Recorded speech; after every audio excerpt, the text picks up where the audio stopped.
Hi, everyone. It's Candace Craw-Goldman, and welcome to the Quantum Healing with Candace show. I've been looking forward to this show for a really long time.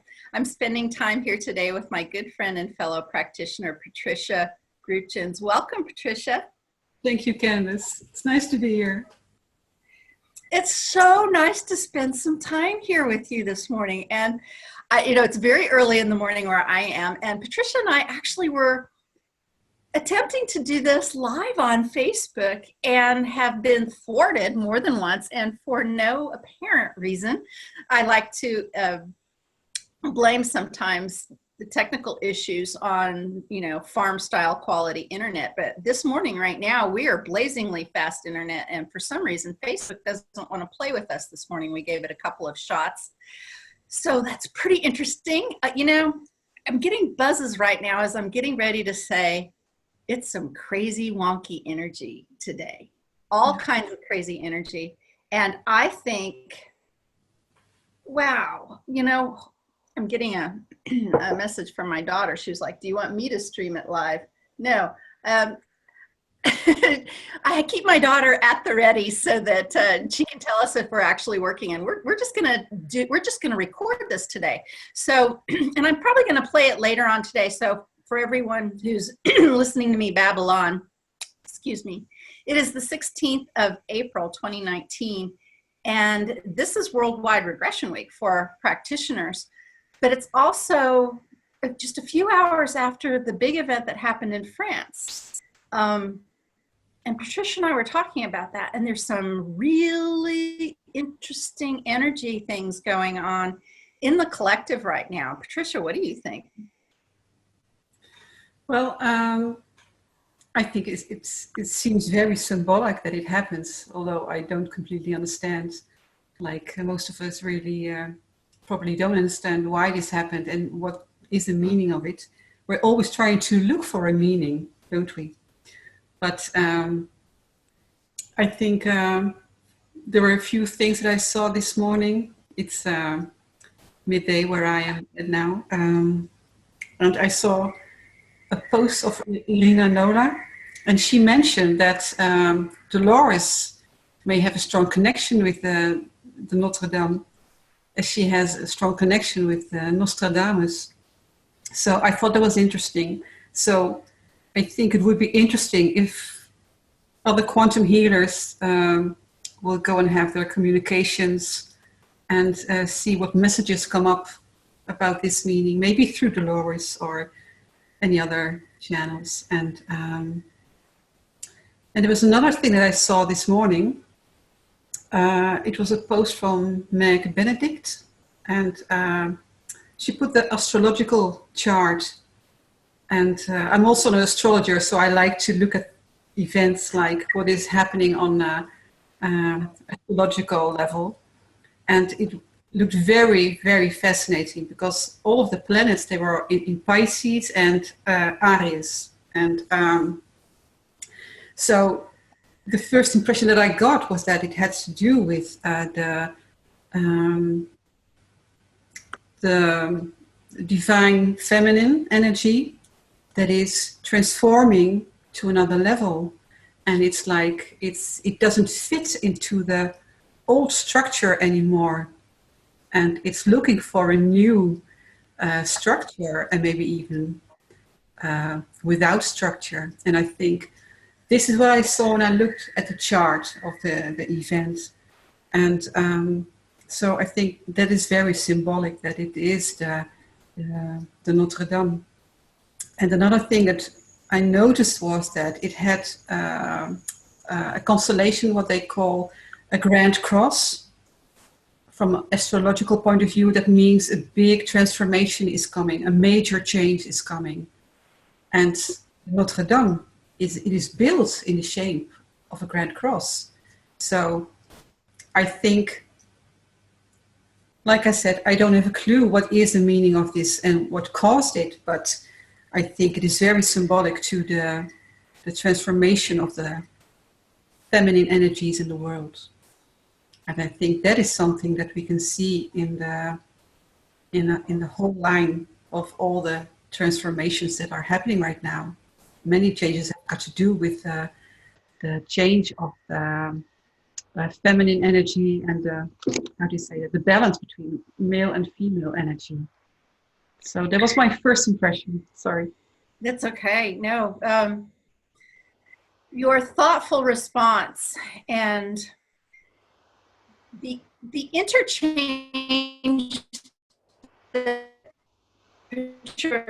by our fellow friend and practitioner was on our original quantum healing support forum, and I haven't had it. I've scanned the conversation. I've been very busy with Worldwide Regression Week and haven't had a chance to carefully read everything, but I did scan it, did read a couple of the posts in there.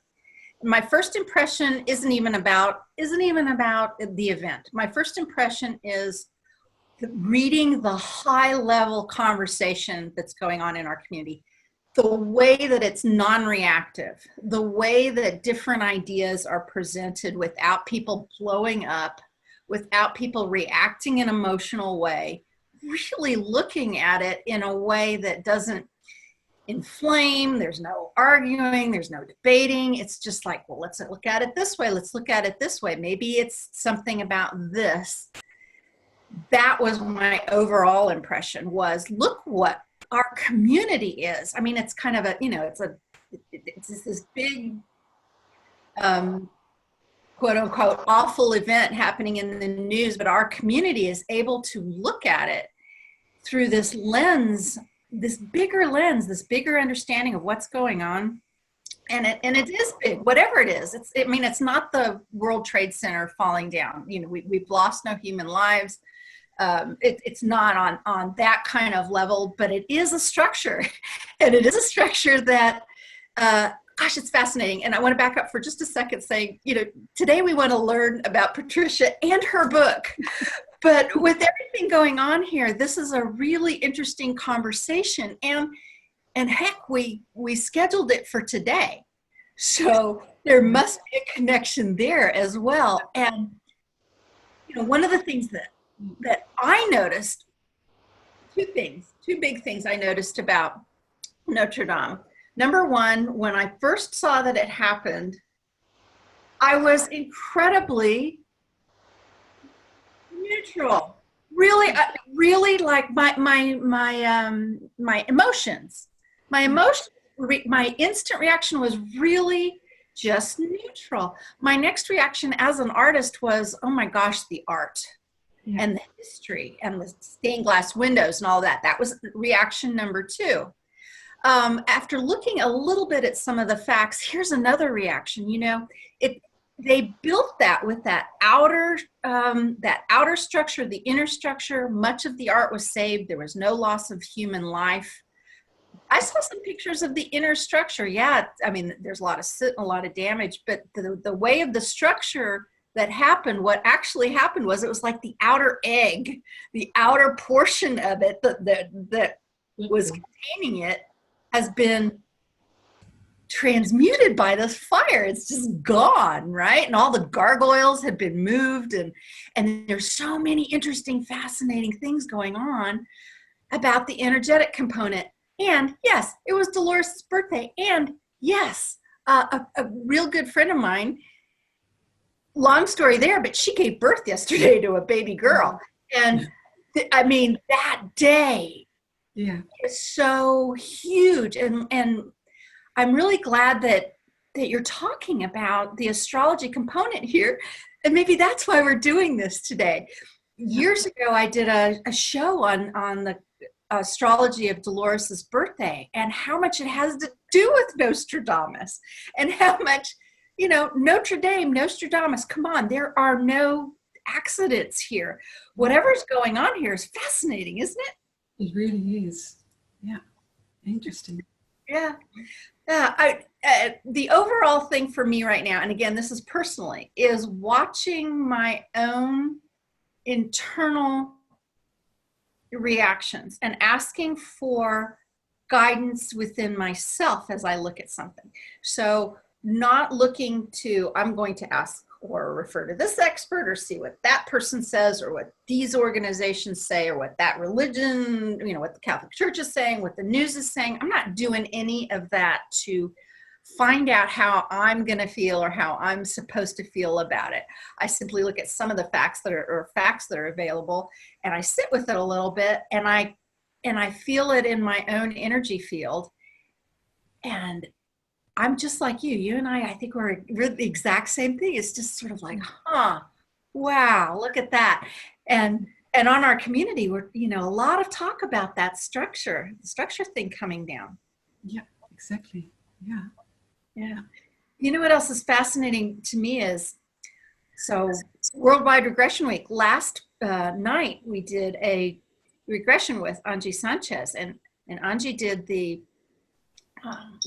facilitating of the regression, and I actually closed my eyes and played along with. And there was a lot of symbology between some of the different reported stories about the visions and the experience that were had. And here's something interesting, Patricia. You know what a lot of people reported in this experience just last night? Mm-hmm. Libraries, and Dolores reported being in the burning of the great library at Alexandria. Wow, now I'm having goosebumps. Yeah, me too. I have big goosebumps down the left-hand side. I know that I'm also my energetic, I'm tied into that somehow. There's lots of visions of people trying to preciously take information and squirrel it away during that event. A similar thing was happening in Notre Dame too. Lots of vault ceilings and removal of information, etc. But the structure itself, getting a makeover probably real soon, right? Or at least the starting of it. Yeah, maybe it's just a good way to look at it. You see it as a transformation. I mean, if nothing ever stays the same, everything is constantly changing. And so maybe, I mean, this is also an astrological perspective, I guess, because when I look at the Grand Cross, when you see it in a birth chart or in a chart of an event, I think I've changed the meaning of that for myself, because the old astrologers, they saw it as a Grand Cross as a critical point, as a critical event, like a change that will come, like a disruption, or the old must fall before the new can awake. But I often see it as it has the same power as a pyramid has, because when you look at the drawing of a birth chart and you see this Grand Cross, you actually see the point of a pyramid, and it has the same energy that pyramids have. It's like, how do you say that? Like a motor. It creates a new energy, and it raises the energy only to transform things and bring things on a higher level. So, yeah. Yeah, fascinating. Absolutely fascinating. So, again, this happens on Dolores Cannon's birthday, and here's some interesting things too. So Dolores Cannon, she was a woman, but she presented to me with a very male energy. I mean, just all kinds of aspects of her that were quite male. And look at her name, right? Her name is Dolores, which means pain, and her last name is Cannon. Yeah. Which is a weapon, right? Or it's can be a canon, like the written version of it, which of course, she wrote all these books. There's so many things to look at here. It's so fascinating. And well, thank you for allowing us to chat about that during what was supposed to be an interview to talk about you specifically and your book. But I just didn't think that we could get away from what was going on today and touching on that energy.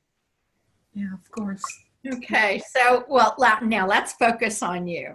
So Patricia lives in the Netherlands, and we are talking today. She's got her book behind her, and I've got mine right here. And as much as I love this, I don't have your signature on here. I don't have your signature. I do have the little message though from the delivery. I have that. I'm keeping that in here. So thank you for that, Patricia. How long have we known each other? Is it 7 years or so? Oh my gosh. Yeah. Isn't that amazing? Yeah. So amazing. We've known each other, and now with technology, I know your voice, I know your mannerisms. We had so much fun. Patricia's one of the guests on the roundtable. I can't even remember. Were you in roundtable 1 or roundtable 2? I can't remember. Well, anyway, take the second. Yeah, we're doing the roundtables this coming Friday and Saturday here for Worldwide Regression Week. So please catch some of those because Patricia's going to be in one of them. But we want to talk today about you, how you got into all of this work, how you found Dolores, how you ended up doing something that she did, which is write about all of this, and give us a little snapshot of who you are, okay, Patricia? Okay. Well, I was actually an astrologer before I got into quantum healing. And I was also a Reiki master. And I was teaching people how to work with energy. And then someday I had what they call a near-death experience. And it changed my life completely because, of course, I was very ill in that time. And it took me a long time to recover from that. It was a journey in itself. But the experience in itself of having this near-death experience, it was really the most beautiful thing I've ever experienced. And while I was recovering, I discovered the work of Dolores Cannon. And I discovered that what she was doing had quite a similar energy as my near-death experience. She was able to bring people to the state after death and before birth and going through many past lives. And I thought, this is exactly what I want to do, because this could be a way how to help people connect with that energy and that consciousness that we find when we have this near-death experience. And it's like actually reuniting with source again. And I discovered that having a session can have the same effect. And you don't even need to go to a past life, because many people, they don't see past lives. They go straight to source and they are completely like being showered in this energy of source and this loving energy. And so I think that for me is the most important thing of quantum healing. And I'm so glad that Dolores has written so much about this and shared her knowledge. And but it's not only Dolores. I've learned so much from the community, the quantum healers community, and sharing our experiences and our stories and helping each other. I think that's even more important than taking classes, because sharing your experiences is also about sharing energy. And what I've learned is that every experience that we have helps to build the energy for our clients when they come in to have a session. Yeah. And they are able to have more experiences when we are able to have those experiences. So I think every client that has a session builds up the energy for other clients to come. So it's really like creating a field together, like a consciousness field. And I really love that. Gosh, I love that too. I love that so much too. You know, our community has changed and grown over the years, and as much as we miss Dolores after her passing, and we came in, you know, became independent, that newfound freedom and ease of speaking on all levels was available to us, right? And a deepening and a broadening of our perspectives. And you know, as you're talking about sharing and making this collective energy, you know, do you remember even in the early days of the forum, there, and it's still kind of this way, you know, there's the people who share and the great majority who just don't share and just receive and it's always been unequal that way, always. It still is. It's less unequal now though. It's a little less unequal now. And what's really fascinating to me, really fascinating, here Dolores wrote, and I think it's 21 books now, 21 books, some of them this thick with session stories and such.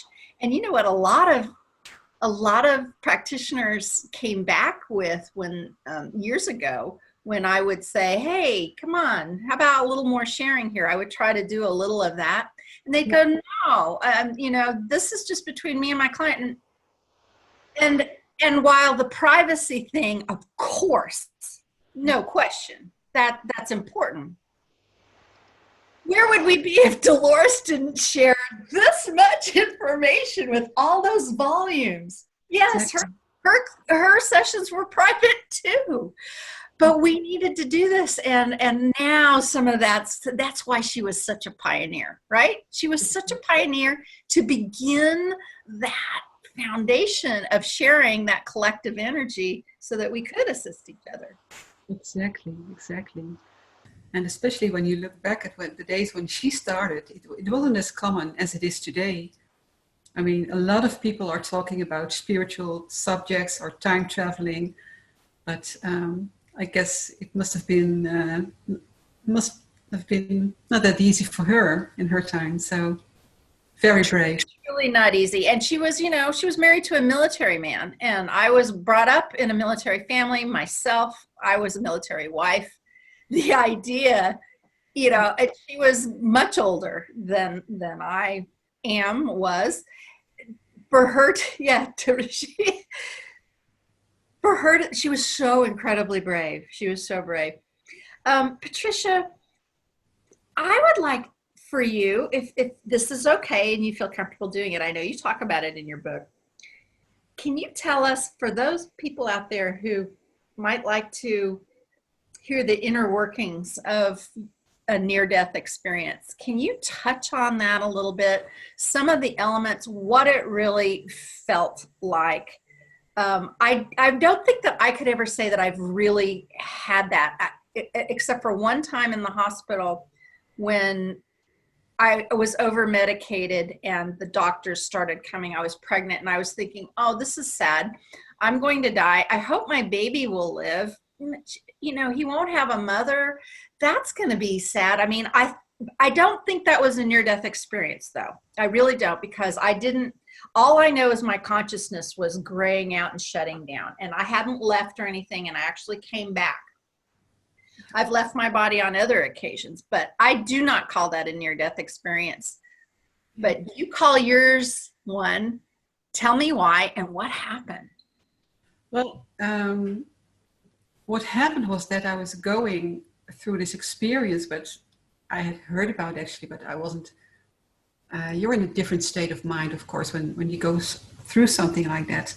I was seeing my complete life as if it was like a movie that was played backwards.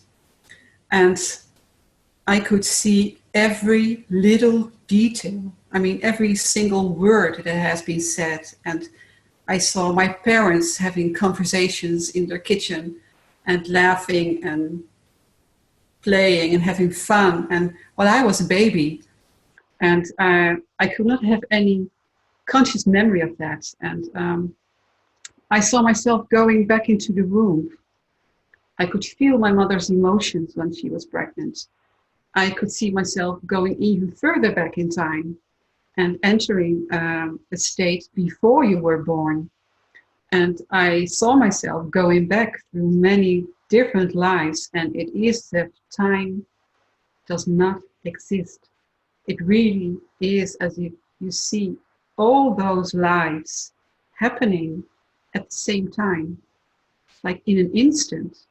And this is so incredible to imagine, because it seems like a second, and it also seems like ages and ages and ages, and all those experiences, and like you see yourself being born and dying, and being reborn and dying.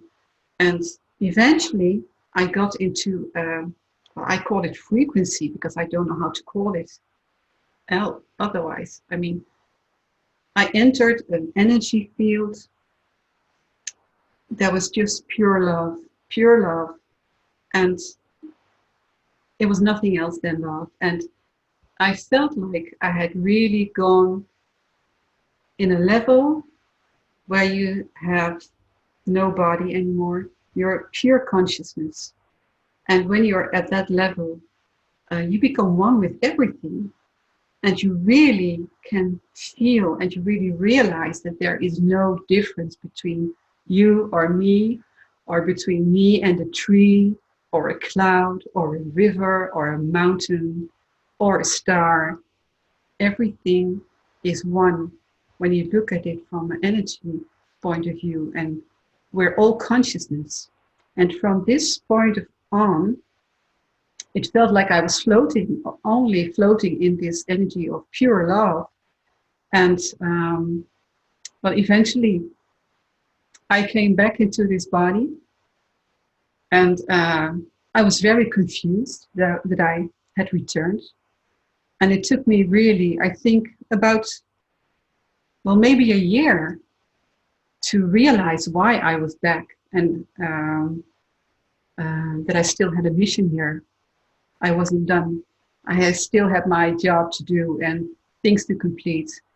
But it really changed me. I was not the same person anymore. And it really feels like other parts of my bigger soul had entered and incarnated into this body of Patricia. And while my brains weren't working as they used to do, I was able to do other things that I hadn't been able to do, like play guitar or singing, or which I wasn't that good at. But in those days, it was like I was using different parts of my brain, and it was like new pathways had been created in my brains, and old pathways had died. So in a way, it was like learning everything new again, becoming a new person again. That's really what it was. And but those first 9 months after that experience, I really continued to be in this consciousness that I could see energies. When I was looking at a tree, I could see the molecules of that tree, and I could see that it had all those colors, I mean, like rainbow colors, and everything looked so much alive. I mean, when I was looking at a cloud, I could see the molecules, but also when I was looking at a piece of furniture. Yeah. You know, so many things are alive, and it's really beautiful. I mean, you can really feel that we really are one in that field. And but to be able to function in this society, I found it difficult being in that energy and to function in this world. The gap was too big. So at one point, I really deliberately told myself, okay, if I want to play my role in this society, I will have to change my frequency again. Otherwise, I won't be able to do everything that I want to do here. So, and so I did. And I've learned that it's possible to shift from the one frequency to another.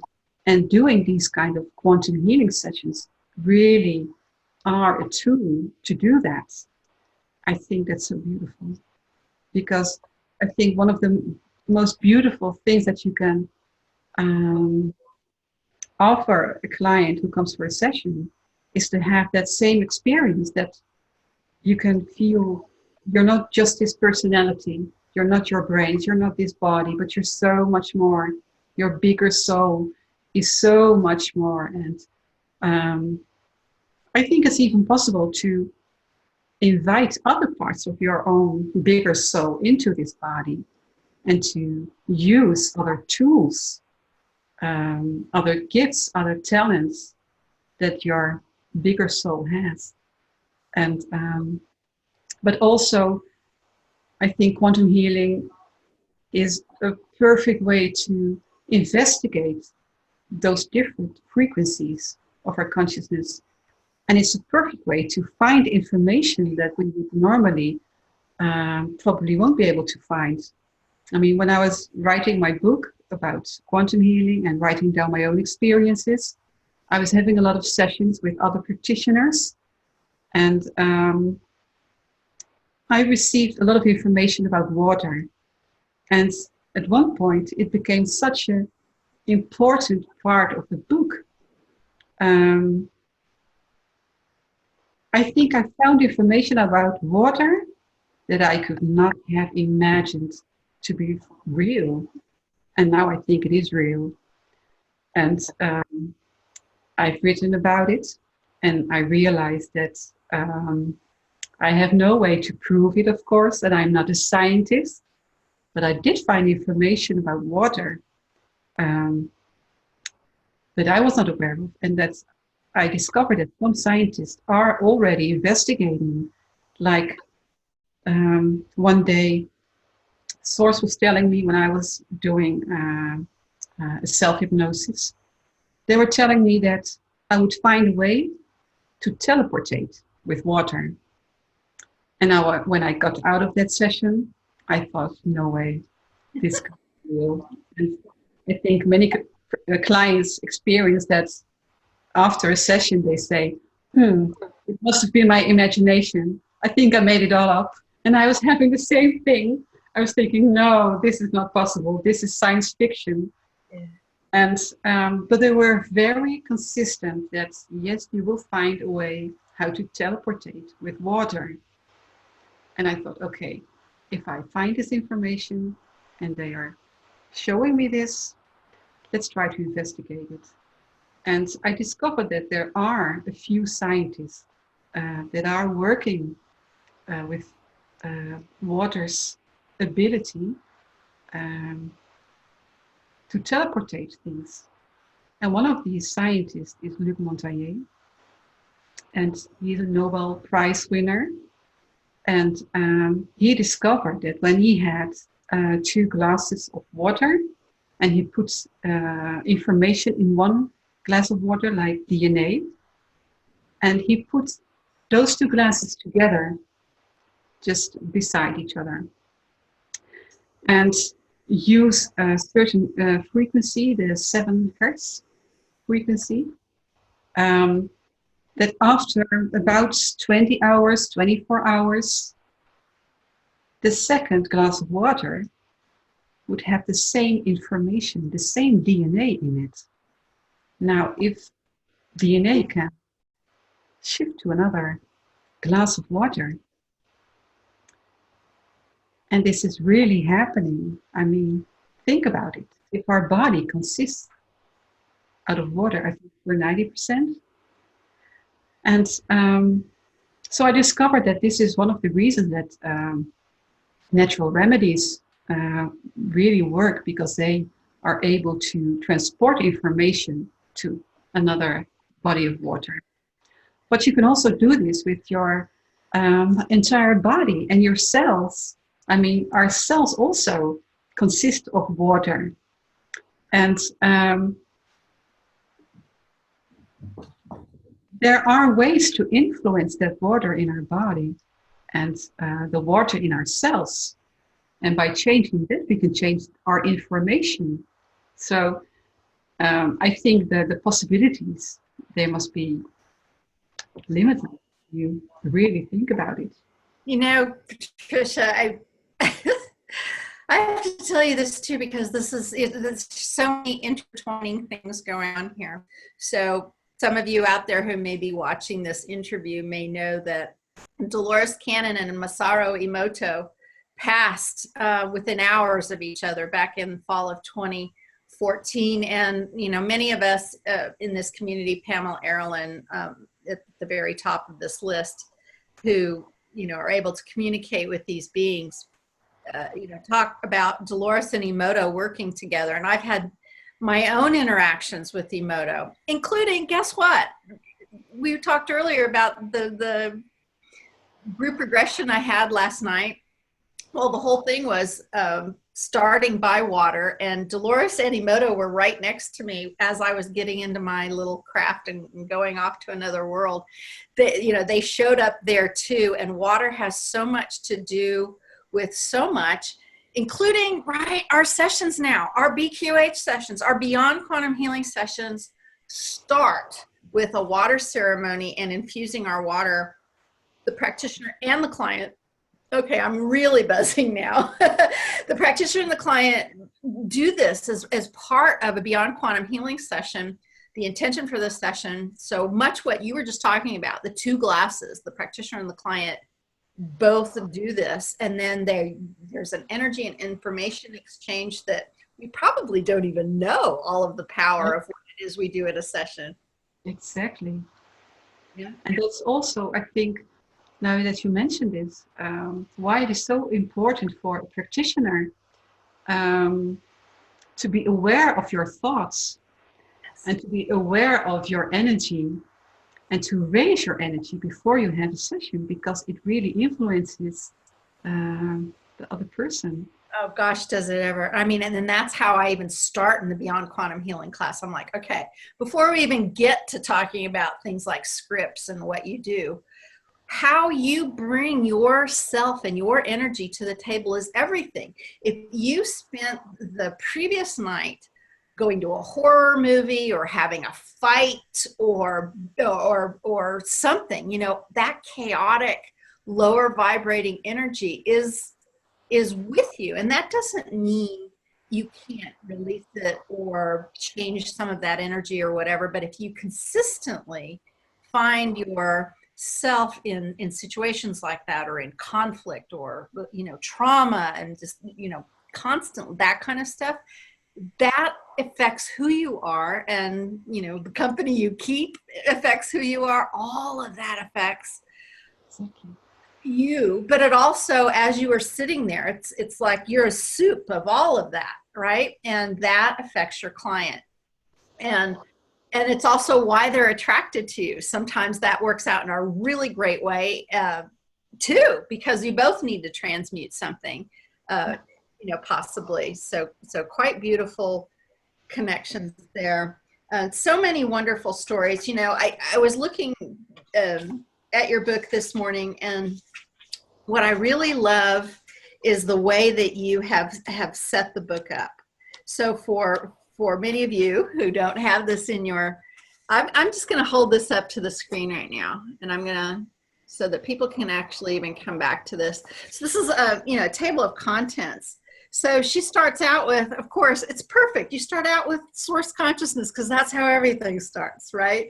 And then that's part one. And then you make an introduction and you talk about, gosh, all of that, you know, time traveling, water, miracles. And you kind of set that stage. Before then, you do what basically Dolores and others have done, which is bring the stories, which you call soul stories. And then there's 10 stories here. By the way, I really love this one, Ilona's Homecoming. You know, my middle name is Ilona, and my granddaughter's name is Ilona Grace. And anyway, I found myself quite interested in that story. And then, you know, this is a really sweet part too. This one, how to connect to source. You know,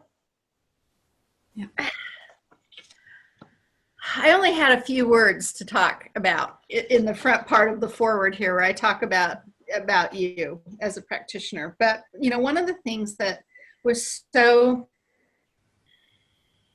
sweet to me, and one of the reasons why I enjoy company so much, and I enjoy working with you, talking with you, exchanging information with you, is how focused on your heart and sharing that you are. And that part of the book I thought was spectacularly beautiful, because you really are saying to people out there, hey, you don't just have to read about this, you can experience this too.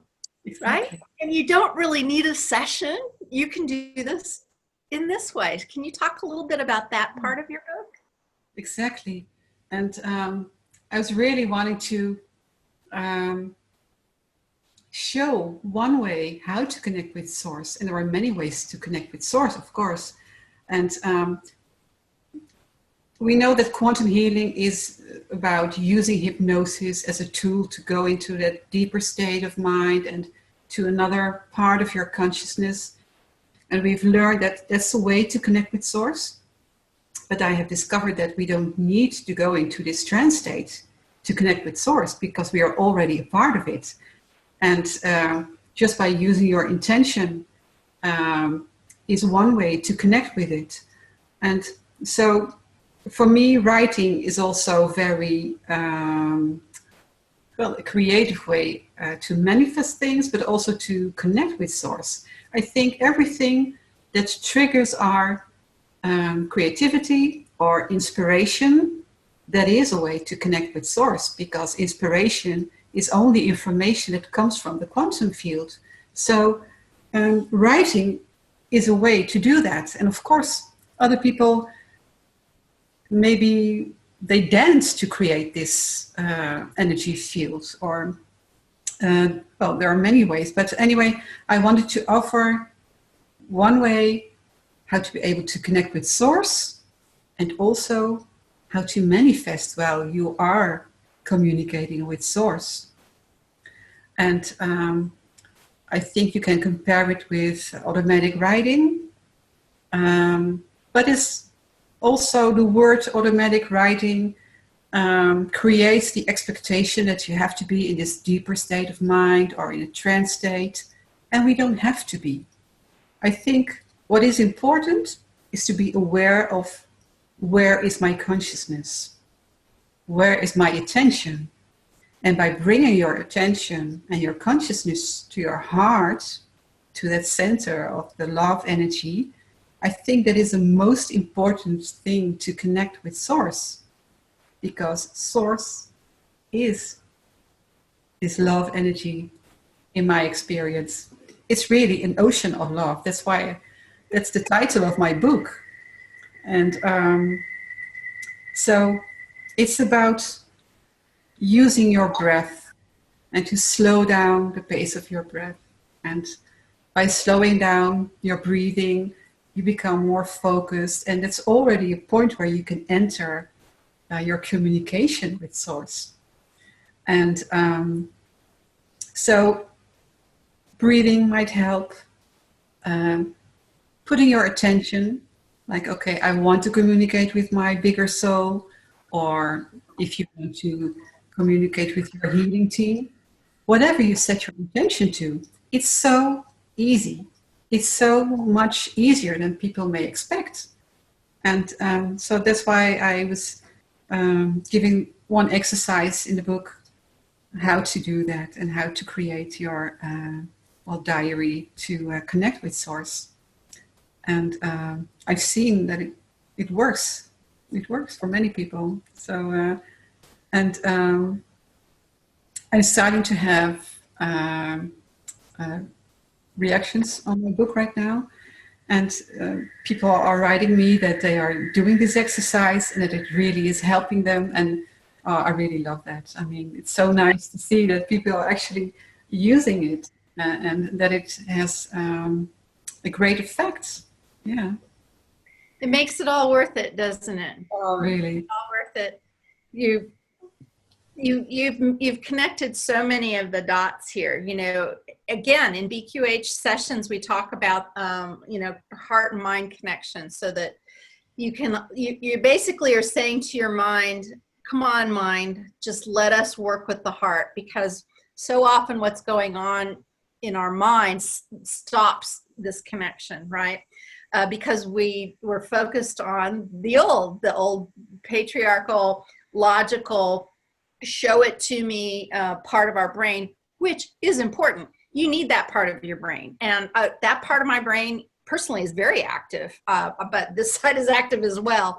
And I can do a lot of crossover, but society itself is still very focused on the left brain, but things are opening up, things are changing, and beautiful feedback like you've gotten just makes it all worth it, right? To go to all this hard work. And I know you spent, a lot of time and a lot of very careful editing and effort on your book, which is just so beautiful. Can you tell people how to find your book? It's available on Amazon.com, and it's as a paperback and for Kindle. And in 2 languages, right? I mean, it's in 2 languages. Yeah, it's in English and in Dutch. So yeah. That must have just been interesting right there. So you started, I'm guessing you probably started writing it in Dutch, right? Or did you? No, well, actually, that was really funny because I was receiving information from a source and they told me you have to write it in English. But I was having strong doubts if my English was good enough to write a book. Yeah. So, you know what happened? I wrote 5 pages in English, 5 pages Dutch. Oh my God. And Dutch and English and so on. So eventually half of the book was English and half of it was Dutch. So when I was finished, I said, okay, which one am I going to complete first? And I thought, okay, the English one, because they kept on telling me, source, like, you have to bring it in English. Well, so, more people are English speaking. I mean, it's pretty much just that simple, isn't it? Yeah, and I like speaking English. I mean, it's not perfect. I'm aware of it, but I like the language. And and actually, when I was finishing the Dutch version, I realized that in my mind, I'm thinking in an English language structure. Wow. So it made it more difficult to write it in Dutch, actually. So interesting. Yeah. But I think one of the reasons that I wanted to write it in Dutch also is because I've heard many clients say, we can't find any books of Dolores in Dutch. There's only one, 5 Lives Remembered. Yeah. And so I've been asked to write it in Dutch.